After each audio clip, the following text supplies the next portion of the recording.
आंदोलनकर्त्यांची मुस्कटदाबी करणारा, घटनात्मक मूलभूत अधिकार व अभिव्यक्ती स्वातंत्र्य नाकारणारा लोकशाही विरोधी जनसुरक्षा कायदा तात्काळ मागे घ्यावा या मागणीसाठी महाविकास आघाडी व डाव्या प्रागतिक पक्ष संघटनेच्या वतीनं बुधवारी 10 सप्टेंबर रोजी जिल्हाधिकारी कार्यालयावर भव्य निदर्शने करण्यात आली। पावसाळी अधिवेशनात मोठ्या हरकती असूनही हा कायदा मंजूर केल्याबद्दल निषेध व्यक्त करण्यात आलाय। हा कायदा सरकारला हुकुमशाही अधिकार देणारा असून सामाजिक राजकीय संघटनेच्या कार्यावर गदा आणणारा असल्याचं नेत्यांनी स्पष्ट केलंय।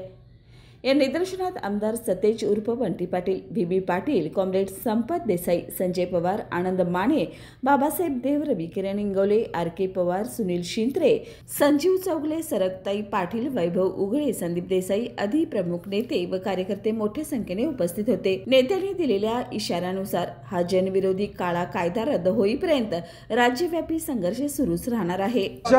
कायद्याच्या संदर्भात इंडिया अलायन्सच्या वतीनं आज राज्यामध्ये प्रत्येक जिल्ह्यामध्ये धरणे आंदोलन करण्याचा निर्णय घेण्यात आला। त्या पद्धतीने आम्ही आज आंदोलन केलेलं आहे। राज्य शासनानं जे बहुमत आहे त्या बहुमताचा गैरवापर करून हा कायदा पारित केला। आम्ही काही सूचना त्या कायद्यामध्ये आल्या होत्या। राज्यातून देशातून अनेक हरकती आल्या होत्या।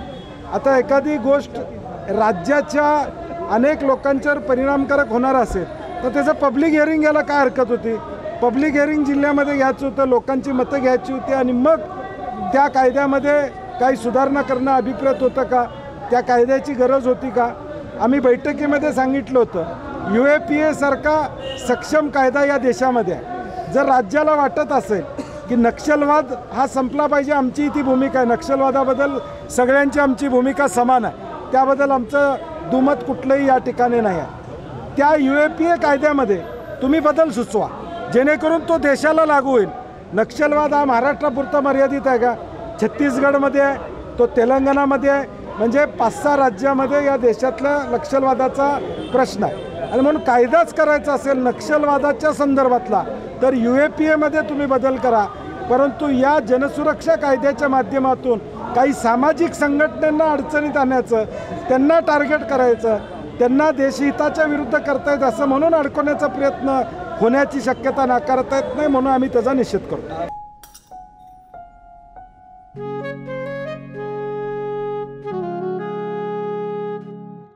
बाबा, आज येताना बासुंदी घेऊन या ना। अगं, कालच आपण आईचा वाढदिवस होता म्हणून आणली होती ना। ऐकलं? गोकुळची बासुंदी पुन्हा खावीशी वाटतेय। खरं सांगू, मलाही खावीशी वाटतेय।